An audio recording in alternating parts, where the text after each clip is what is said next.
I was already turning my horse around when she said it. Just one word. Stay. And my hand went still on the rein. She didn't repeat herself, didn't need to.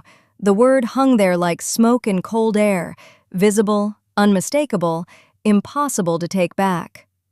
I was already turning my horse around when she said it. Just one word. Stay.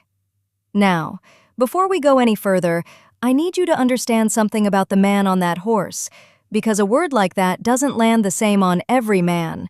On some men, it slides right off, means nothing, changes nothing. But on Caleb Drummond, 52 years old, silver gray hair swept back from a high forehead, brass pocket watch on a tarnished chain tucked into his left coat pocket, on a man like that, a word like stay is a crack in a dam he spent 11 years building. Let me take you back. Caleb Drummond owned 1,200 acres north of Cutter Creek in the Powder River Basin of Wyoming. Good land. Not easy land. No land out there is easy, but land that rewarded a man who showed up every single morning and did what needed doing. He had cattle. He had fences. He had a routine so precise you could set your calendar by it. Tuesdays, he rode the south fence line. Every Tuesday. Checked for slack wire, leaning posts, breaks where elk had pushed through in the night. He carried a pocket notebook, leather-bound, worn soft at the edges, and he wrote down what he found. Post number, condition, date. He'd been doing this for 11 years. Every Tuesday, same route, same time, same man. His wife Margaret had been dead those same 11 years. Fever took her in the winter of '63. He had categorized all of this carefully under the heading of done. It was a solid category. It required nothing of him. He worked, he ate, he slept, he rode fence on Tuesdays. The loneliness never got a foothold because there was never a gap in the day wide enough for it to slip through. He had made sure of that. That's the man. That's who was on that horse. Now let me tell you about the woman holding the gate. Clara Hennessy, 28 years old, dark auburn hair in a single braid secured with rawhide, hanging to mid-back.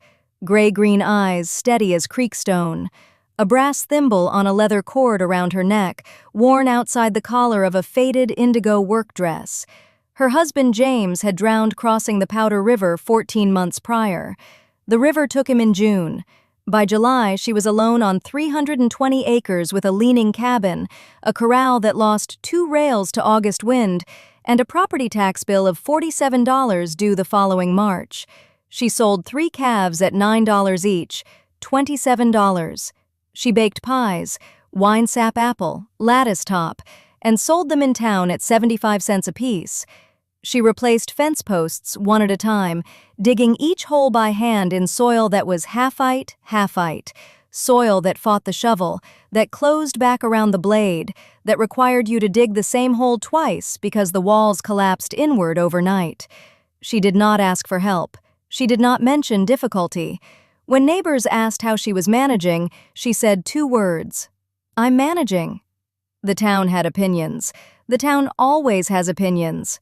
Thomas Alden, 31, sandy blonde hair side-parted, clean tan canvas jacket, a folded white handkerchief in his breast pocket like he was heading to a dance instead of a feed store. Thomas Alden had opinions louder than most. Good land, good teeth. The kind of man who looked at Clara's 320 acres the way a creditor looks at a signature line. He'd ridden out twice to offer help. Both times, she'd said the same thing. I'll think about it. Which meant no, which meant never, which meant get off my property without me having to say get off my property. But Thomas Alden didn't hear no. Men like that never do. He heard opportunity. He heard a woman who didn't know what was good for her yet. 11 Tuesdays. That's how long Caleb had been riding past the Hennessy place on his south fence check. 11 weeks. And each week he noticed one thing. The first Tuesday, it was a rail replaced on the east corral. Rough cut, slightly too short, but nailed solid. The second Tuesday, a roof patch on the chicken coop.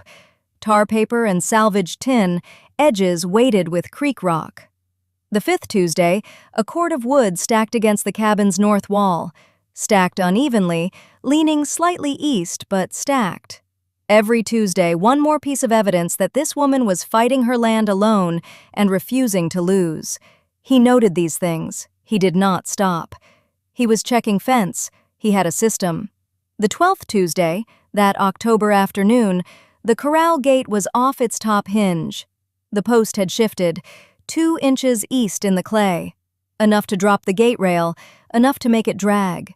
And Clara was standing there with both hands on that rail, trying to lift a gate that weighed 80 pounds against a post that had betrayed her.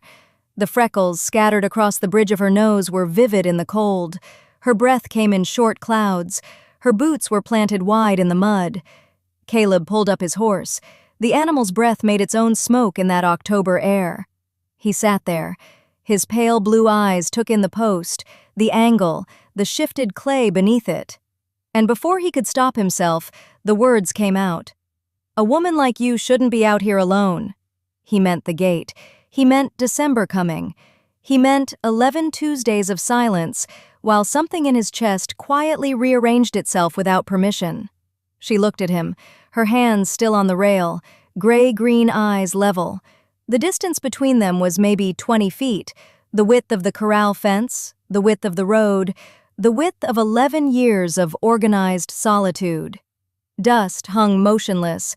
The horse breathed. Somewhere a magpie called from the creek willows and got no answer. Stay. One word. Her voice was not pleading. It was not soft. It was a statement of fact, directed at a man she had watched ride past 11 times without stopping. Caleb dismounted. He did not answer. His boots hit the packed earth. He tied the horse to her leaning fence post, the one she'd set herself in August, 2 degrees off true, still holding. He walked toward the broken corral gate she'd been fighting alone, thumbs unhooked from his belt, hands open at his sides. He hadn't said yes. He hadn't said anything, but he was already on the ground. The next morning he was there before the sun cleared the eastern ridge. Caleb Drummond rode in at dawn with a post-hole digger strapped across his saddle and 2 cedar posts lashed behind the cantle, fresh cut, still bleeding sap where the bark had been stripped. The posts smelled like something alive, like intention. Clara was already at the corral with coffee boiling on the porch stove, that little cast-iron box she kept outside because the kitchen stove threw too much heat for October mornings. She didn't look up when he dismounted. She was mending a bridle, her fingers working a leather punch through a cracked cheekpiece, the brass thimble on its cord catching light against her collarbone every time she shifted. Dark auburn braid down her back, rawhide tie holding it. Faded indigo dress rolled to the elbows. Flour-dusted apron she hadn't bothered to take off from the morning's biscuits. She knew he was there. He knew she knew. Neither said a word about it. Caleb pulled the post-hole digger from the saddle rigging and walked to the corral's southwest corner, the spot where the old gatepost had rotted through at the base and been leaning like a drunk since August. He set his boots, rolled his shoulders once, and drove the digger into the earth. Now here's where this gets specific, because the ground on Clara Hennessy's southwest corner wasn't simple dirt. Top 8 inches, fine, loose brown soil, almost sandy, cooperative. You could get through that with a sharp stick and optimism. But below 8 inches, the earth turned to half-ite clay. Gray-yellow, dense, sticky when wet, hard as theology when dry. And below 18 inches, flat shale rock that rang against the digger blades like someone hitting a skillet with a spoon. Caleb knew this soil. He'd ranched 40 miles north for 26 years, but knowing and doing are different conversations. He drove the digger down, both handles together, blade open, weight through the hips, not the arms. And on the 4th plunge, the clay grabbed the blades and held. He had to twist the handles a quarter turn to break suction, pull up, knock the clay loose against his boot heel. Every 4th plunge, same thing. Twist, pull, knock. The hole widened unevenly because clay doesn't shear clean. It tears in chunks, leaves lips and ledges inside the hole that have to be scraped flat or the post won't seat true. He got to 22 inches, hit shale, decided that was deep enough for a gate post if the tamping was right. He lifted the first cedar post, 6 inches across, 8 feet long, the base cut flat, and dropped it into the hole. Then the tamping. He kicked rock fragments in first, boot-sized pieces wedged around the base of the post, then handfuls of that gray-yellow clay packed in layers. Not all at once. You pack clay all at once, it settles unevenly come spring thaw and your post walks. You pack it in 3-inch layers, each one tamped with the heel until it rings dull instead of hollow, and it stays where you put it. He stepped back, sighted down the corral line, one eye closed, head tilted, the way a man checks a rifle barrel.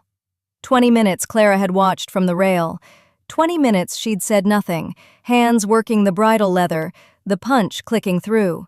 She didn't look up. 2 degrees left. 3 words, quiet as a gate latch. Caleb looked, closed one eye again. Damn if she wasn't right. The post leaned east by a breath, imperceptible to anyone who hadn't spent years staring down fence lines in flat light. He didn't argue. He didn't explain about the clay lip at 14 inches, or the rock that might have canted the base. He reached down, gripped the post with both hands, and pulled it out of the hole. He redug, scraped the inside wall flat with the digger blade, reset the post, tamped again, 3-inch layers, heel until it rang dull.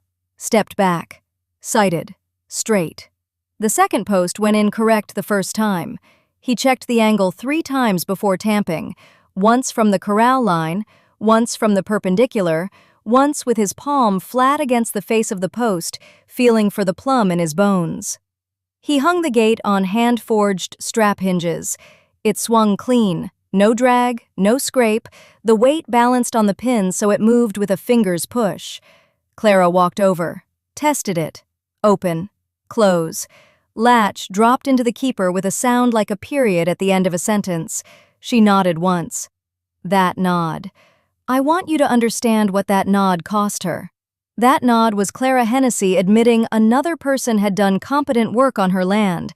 She hadn't given that nod in 3 years. 2 tin cups on the porch rail. She poured without asking. Dark coffee, no sugar, steam curling in the October air. The cups were tin, dented, one with a clean rim and one with a chip on the left side where the enamel had flaked years ago. The chipped one had been James's. She kept it in the cupboard above the stove. She gave Caleb the unchipped one. A small detail. Everything. He rode home at dusk. The brass pocket watch on its tarnished chain came out of his left coat pocket twice on the ride. Not to check the time, but to hold something familiar. He unsaddled slower than usual, stood in his own barn with his hand on the mare's neck longer than a man in a hurry would. He had categorized all of this carefully under the heading of good neighbor. It was a solid category. It required nothing of him. Down at Macklin's general store the next morning, Clara bought 16 feet of wire at 4 cents a foot. 64 cents counted from the coin purse she kept in her apron pocket. Ned Macklin noted it in his sales ledger with the same hand he used to note that Drummond's bay mare had been tied at the Hennessy fence for 6 hours the day prior. He didn't write that part down. Didn't need to. 3 neighbors had ridden the south road past Clara's gate that afternoon, seen the new posts, seen the horse. Nobody said anything. Yet. That night, Clara sat at her kitchen table by lamplight, the leather-bound ledger open, its edges worn soft and flour-dusted from living next to the bread bowl. She dipped her pen and wrote in a hand as straight as her fence line. October 14th. 2 posts set, 1 corrected, gate hung. Coffee, 2 cups. 2 cups. She has not made 2 cups since James. 3 weeks pass. Caleb arrives every Tuesday and Thursday. The narrator tracks what accumulates. 4 fence posts replaced, a barn door rehung, the chicken coop roof patched with cedar shingle. Clara's ledger fills with entries.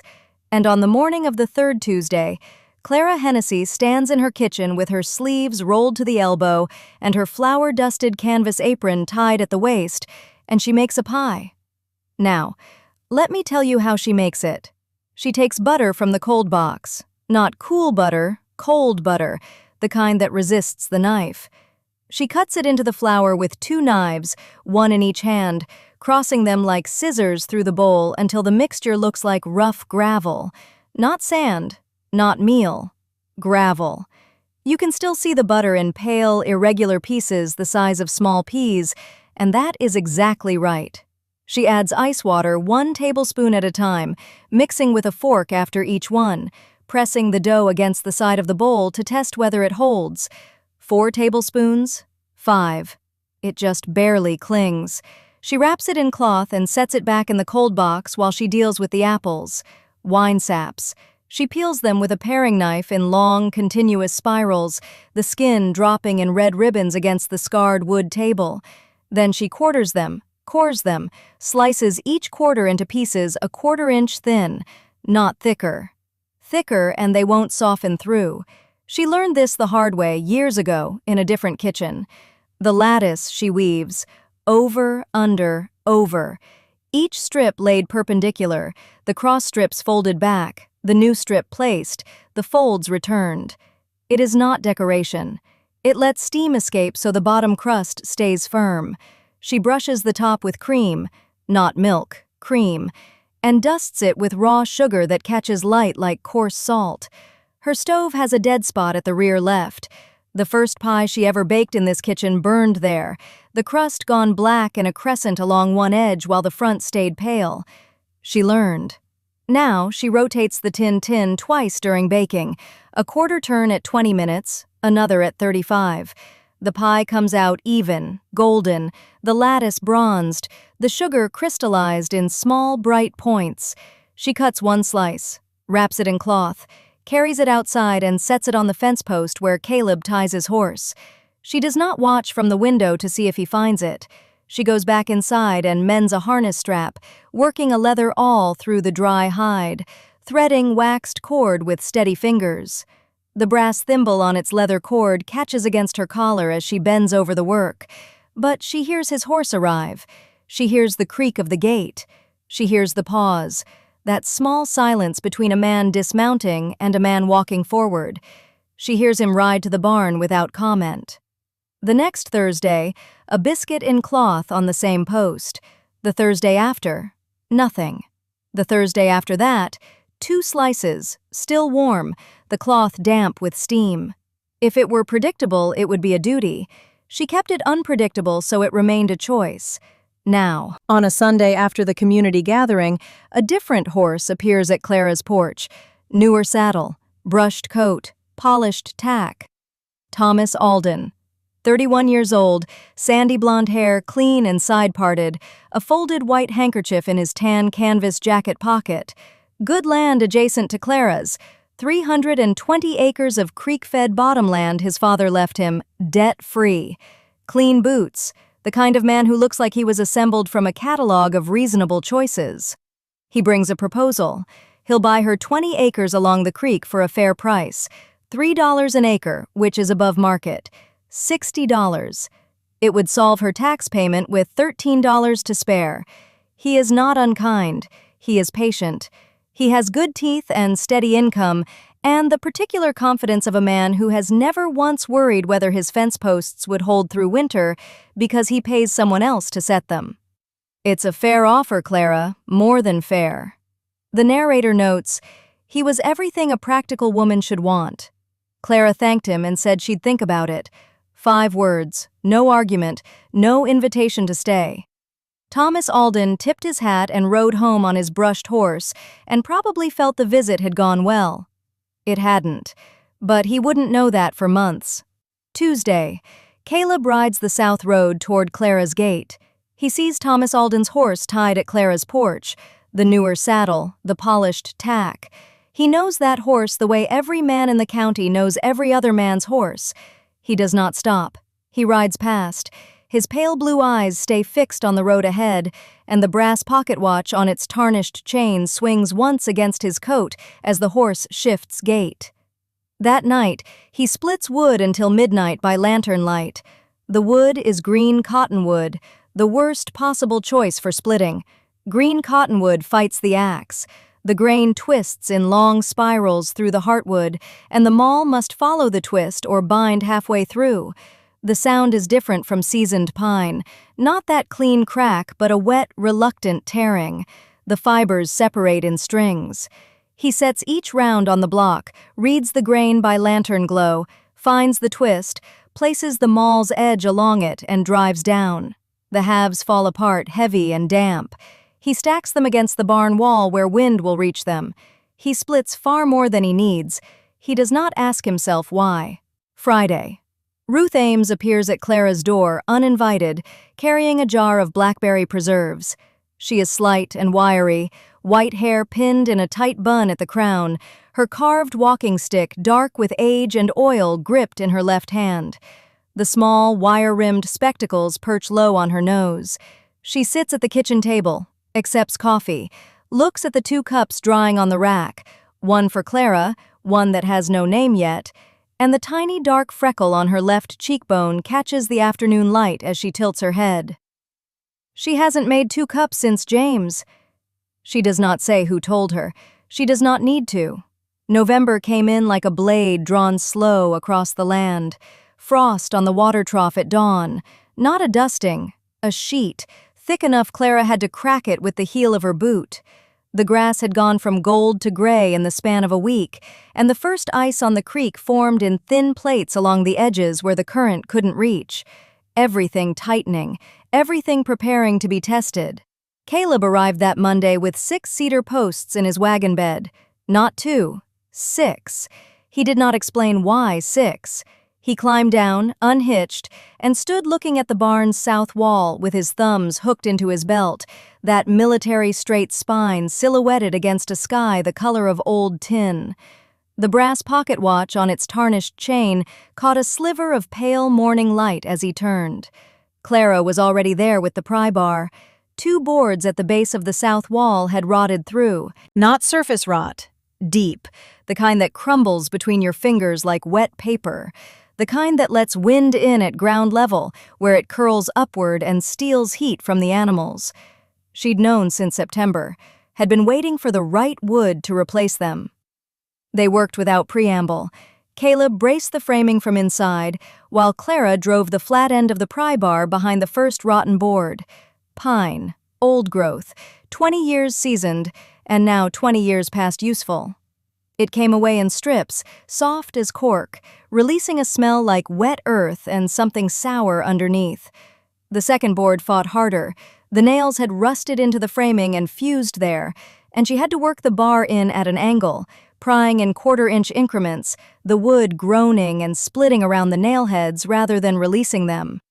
The gap left behind measured 14.5 inches tall by the width of 2 boards, roughly 22 inches of open wall.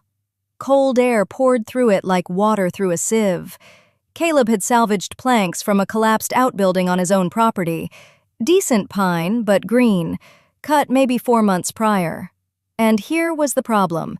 Green wood against seasoned framing that had shrunk 1/4 inch over 2 decades. The new boards were fractionally too wide for the gap. He cut them to length with a crosscut saw, measured twice, and they fitted the first plank into place. Nailed it. Stepped back. A whistle. Thin and high, barely audible unless you pressed your ear to the wall. A draft threading through the joint where swollen green wood met shrunken old framing. A gap no wider than a knife edge, but enough. Enough to let winter in. Enough to drop barn temperature 3 degrees on a bad night. Clara didn't argue with the board. She filled a bucket from the trough, soaked a rag, and packed it along the edge of the plank where it met the frame. Then she looked at Caleb and said nothing. They waited. 1 hour. She split kindling on the stump by the barn door. He checked the latch mechanism, a simple drop bar that had developed a 1/4 inch of play in its bracket. He shimmed it with a sliver of hardwood and a single nail. After an hour, the green wood had swelled just enough. The whistle stopped. They nailed it true, countersinking each nail so the head sat flush, and moved to the second board. It seated on the first attempt. Sometimes wood cooperates, sometimes it doesn't. You learn which battles to fight and which to wait out. That evening, Clara sat at her kitchen table with the ledger open, the original one, flour dusted at the edges, the leather worn soft where her thumb rested when she wrote. Firewood, 4. 2 cords stacked as of November 8th. Hay, 14 bales on the raised crib she'd built in September, those cedar legs lifting everything 2 feet off the ground so moisture wouldn't wick up from the frozen earth below. She'd packed river gravel beneath the crib for drainage, had spent 3 days on it when she could have been doing anything else. The Alden Ranch kept their hay on bare ground behind a lean-to with one open side facing southeast. Thomas Alden, sandy blonde hair clean and side-parted, that folded white handkerchief in his jacket pocket like a man who'd never lost anything he couldn't replace, kept his hay where rain could reach it and frost could climb it. He'd lose 20% to mold by February. Clara knew this because she'd watched it happen last year and the year before that, and she'd said nothing because it wasn't her hay and it wasn't her business, but she wrote the numbers down anyway. Before we go on, I want to know what country you're listening from today. Drop it in the comments, and if this story is keeping you company on a long drive or a quiet evening, leave a like. It means more than you know. Now, the reason I tell you that is because of what happened the next Tuesday. Caleb arrived not with tools, not with posts or wire or salvaged lumber. He set a leather-bound ledger on her porch rail, blank, brass clasp catching the gray November light, and walked to the barn without a word. It was the same kind he used for his own ranch, same leather, same clasp. He had ridden 11 miles to the Sheridan General Store to find one that matched. Clara picked it up that evening, held it, ran her thumb along the spine where the leather was still stiff and new. She did not open it until the following morning. They worked that whole afternoon in silence, stacking the remaining hay, lifting each bale by the twine, settling it tight against the last so no air gap invited moisture between them, checking the barn door latch, then walking the south fence line together, post by post, Clara pressing her palm flat against the wire and feeling for give. A solid post holds the wire still as stone. A weak one lets it shift a 1/4 inch under pressure. You feel it in your wrist before you see it with your eyes. The wire hummed in the cold wind like something alive. 3 posts needed retamping. They packed clay and gravel in layers, not all at once, never all at once, tamping each layer with bootfuls of rock until the post stood rigid. 2 hours, not a single word exchanged. Thomas Alden rode past on the county road, tipped his hat, those newer brown boots well-oiled and catching light. He saw a woman who did not need rescuing, working beside a man who had not asked for anything. His offer for the 20 acres remained unanswered. He rode on. The storm hit on a Thursday night. The sky went from gray to black in 40 minutes. Temperature dropped 19 degrees between supper and midnight.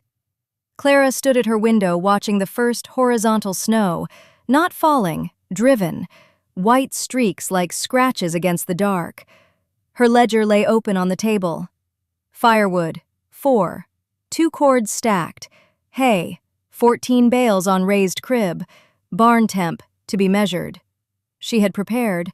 Now the land would decide if preparation was enough. The first hour taught her something about cold she thought she already knew. 28 degrees at supper is a nuisance. 9 degrees at midnight is a different animal entirely. By the time the clock on the mantel struck 12, the stove was pulling air like a living thing, drawing through a 1/4 cord faster than any night she'd logged in 3 winters on this land. She watched the wood disappear. She did the math. At this rate, she'd burn through her entire supply in 16 days. The storm could last 3. It could last 5. She adjusted the damper, a 1/4 turn clockwise, restricting airflow until the flames settled from their roar to a low, pressured hum, banked the coals tighter with the flat of the iron poker, pressing them into a dense orange mass that would radiate longer and burn slower. The cabin dropped 4 degrees in 20 minutes. She pulled the wool blanket from the back of the chair and wrapped it over her shoulders and accepted the trade. Less warmth now. More days of survival if the sky refused to relent. Outside, the wind hit the barn's south wall like a man testing a door.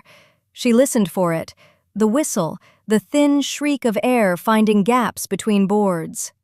Nothing. Those patched sections, the green pine Caleb had cut and fitted in October, had done exactly what he said they would. The wood swelled as it dried in place, seated itself against the frame, sealed the gaps tighter than any caulk. She could hear the wind hitting that wall and going nowhere, a flat, dead sound, the sound of something holding. At 2 a.m, she pulled on James's old coat, lit the lantern, and crossed the 12 steps to the barn through snow that was no longer falling, but flying, horizontal, granular, stinging against her cheeks like thrown sand. Inside, the horses shifted but did not startle. The bay mare turned one ear toward the lantern light and went back to her hay. Hay that was dry. Hay that was 18 inches off the ground on the raised crib Caleb had built in September, the one she'd argued was unnecessary labor for a problem she'd never had. She hadn't had the problem because she'd never had a winter like this one. The mercury thermometer he'd left hanging on a nail by the door read 19 degrees. Cold, but survivable. The horses would burn calories against it, but they would not freeze. She thought of the Mercer place 2 miles east, hay stored against the ground in an open-sided lean-to, walls that hadn't been patched since the Johnson administration, animals fighting cold that honest preparation could have prevented. She did not think about it long. She had her own numbers to watch. Day 2 brought a world reduced to 12 feet of visibility. She stood at the window and could not see her own fence line. The south posts, Caleb's posts, were somewhere out there in white nothing, standing or not standing, holding or not holding, and she had no way to know. So she trusted them, trusted the 22-inch depth, trusted the tamping, bootfuls of rock layered with packed clay, each layer pressed until it wouldn't give under a man's full weight. She sat at the table and opened the leather-bound ledger, its cover soft and flour-dusted at the edges, and she wrote, Day 2. Firewood consumed, 0.9 cords. Remaining, 3.3. Barn temp, 17 degrees Fahrenheit. Hay consumed, 2 bales. Animals, sound. The numbers did not comfort her. They argued against panic. That was enough. Then, mid-afternoon on the second day, the failure. The northeast corner of the corral, she saw it from the kitchen window during a brief thinning of the snow. The top rail, working loose, rocking in the wind like a pendulum finding its rhythm. Those posts. She knew which ones they were before she even thought about it. August, before Caleb. She'd set them alone in half-clay soil that fought her every inch, and she'd tamped them with what she had, boot and shovel and stubbornness, but not with the layered method, not with the patience of someone who'd done it 40 years. If that rail went, the horses would find the gap. Horses always find the gap. She dressed for it, every layer she owned, wool over cotton over wool, gloves that were already inadequate for what waited outside. The cold did not announce itself. It simply was, instantly, everywhere, pressing against her skin like something with weight and intention.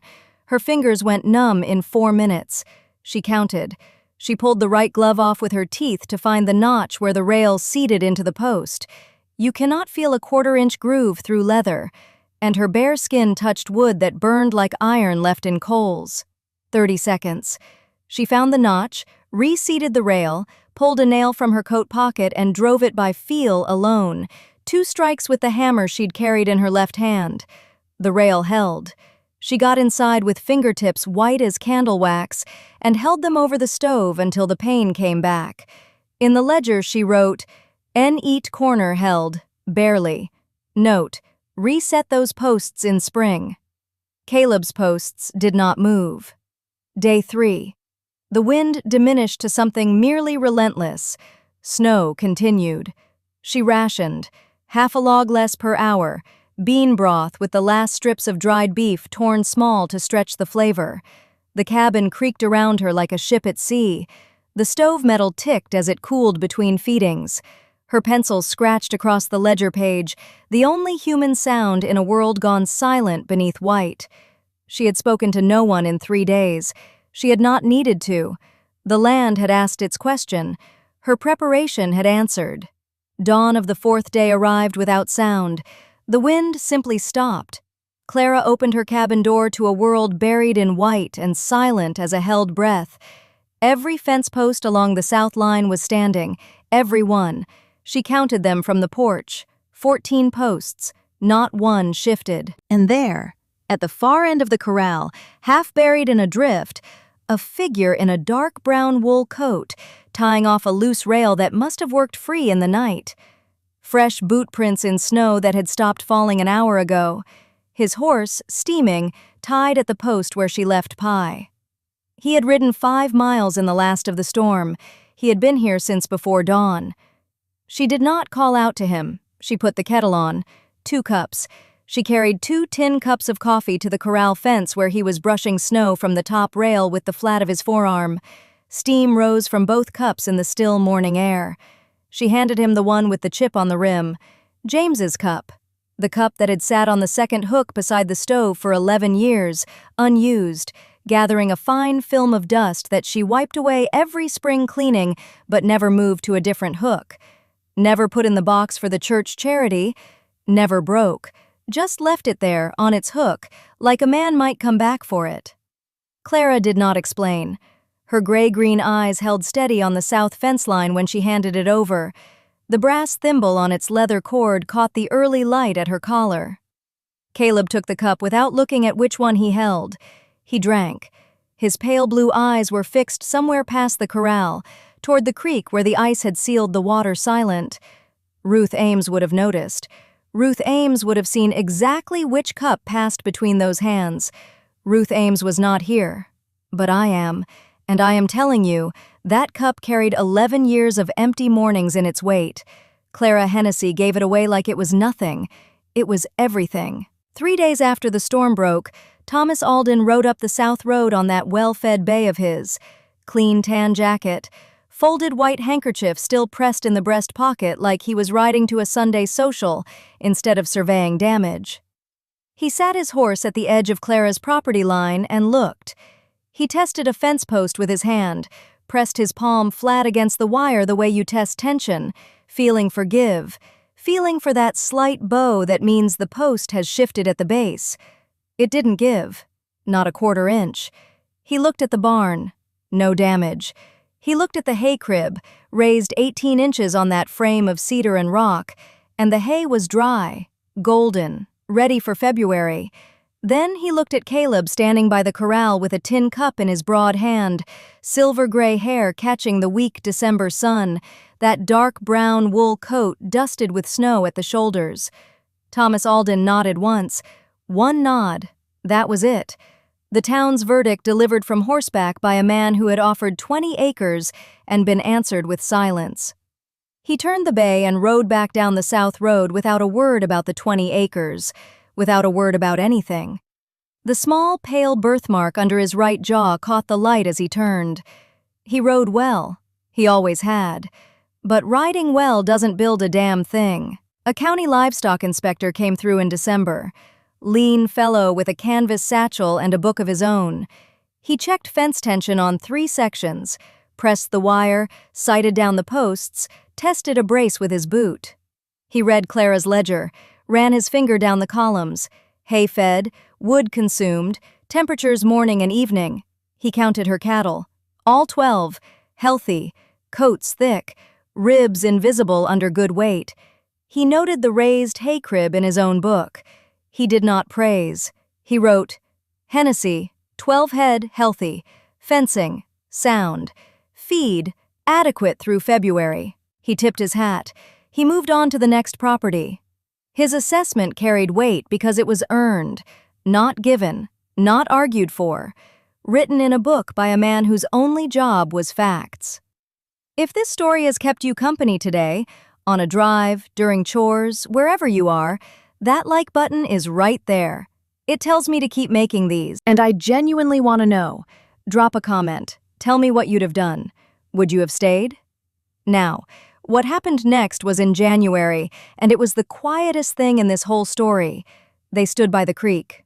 Frozen solid, Blue-white ice thick enough to walk on, though neither of them did. The sound of nothing. Absolute nothing. No wind, no water moving beneath, just 2 columns of breath rising visible in air so cold it hurt the teeth. Clara's dark auburn braid hung still against her back. The rawhide tie at the end was frayed. Her boots were planted in mud at the creek's edge, where the ground never quite froze because of the water beneath. She said, "Stay." One word, but not the way she'd said it before. Not "stay for coffee," not "stay through the storm." Stay. Permanently. Stay and stop pretending there's somewhere else you belong. Caleb said, "Yes." Their shoulders touched, his broad frame and her petite, square-shouldered stance meeting at one point of contact through wool and cotton. That was all. No kiss, not yet. That would come later, brief and quiet, standing in this same mud, weeks from now. But this was the moment. This was the climax of 3 years of Tuesdays, of split wood at 2 in the morning, of a cup with a chip on the rim. Ruth Ames appeared one final time at the February community gathering. She leaned on her carved walking stick, dark with age, the grip worn pale at the top. Her wire-rimmed spectacles sat low on her nose. She watched them enter together, Clara's hand resting easy in the crook of Caleb's arm. Ruth said to no one in particular, "He said yes," before she finished the word. 6 words. She smiled. She said nothing else the rest of the evening. Years later, the porch built wide enough for 2 chairs. The 320 acres and the 1,200 acres are one property now, 1,520 acres on a single deed. The ledger still sits by the stove, flour-dusted and worn soft at the edges, and a new hand writes beside the old. Caleb's broad letters next to Clara's tight, careful script. 2 cups of coffee on the porch rail, steam rising in the evening light. A hand, broad, weathered, rests over a smaller hand with a brass thimble on a leather cord at the wrist. I was already turning my horse around when she said it. Just one word. Stay. May God bless each and every one of you who listened today. Until next time, keep riding.